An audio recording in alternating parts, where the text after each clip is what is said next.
So, Rithika, how art is going for you? Actually, this period of lockdown has been, I don't know, it's actually been quite, in a weird way, I almost needed it. It's been really, really busy for me, especially since I collaborated with Chloe. After that, sort of things kind of just exploded for about 2 years.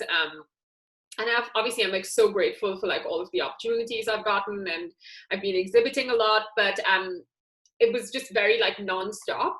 So this almost gave a bit of a time where like suddenly like there were no deadlines. I was just able to kind of focus on just making my work without without anything, like without a goal, I have a show in India that's going to be in January 2021, but that's like it's like a long far away goal, so it doesn't feel like, oh my god, I have to like finish this by in 2 months or something like that. I also spent like the first half of the like we're still a little bit locked down in Barcelona, but I spent the first 3 months of this whole period in India with my parents. And I was supposed to be there for 2 weeks, and then sort of things really started to get really bad, and I decided to just stay with my parents because I felt that it's good for me to be there. They're getting older, and I thought it would be nice just for me to spend this time with them. So I stayed on. I ended up staying for almost 3 months, but because of that, I was in my parents' house with like no art materials. So luckily, like the week before the lockdown was announced in Bombay, my dad took me to the art supply store, and I was able to get some art materials. So I had a few things to work with. And I was also working simultaneously on this other project. Basically, a couple of months ago, I have a friend called Mia, and she runs a sustainable design brand.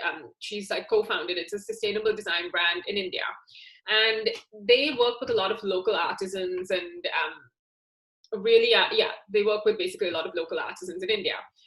So she got in touch with me, and she was like, we have a lot of organic cotton scraps from the offcuts of the clothes that we make, and we've been taking these pieces of cotton and recycling them and basically pressing them into this amazing handmade paper.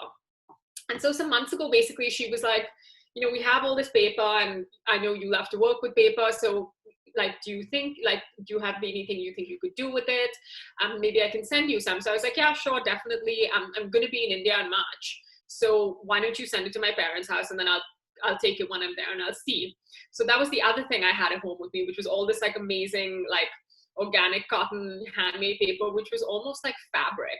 And I think also because I had such limited materials, I was like, I'm gonna try, like use this now and see what I can do with it. So I started making these paper cuts, which I don't know, it's kind of interesting because it's sort of an extension of my own practice. I've always liked craft, I use embroidery hoops, I love collage, and so I don't know, I was like looking for something that was quite meditative and something that didn't require a lot of materials, and I had sort of this raw material of this paper. And so that's one of the things also, along with my own paintings, that I also worked on a couple at the beginning. And so, how was this new experience with specific paper?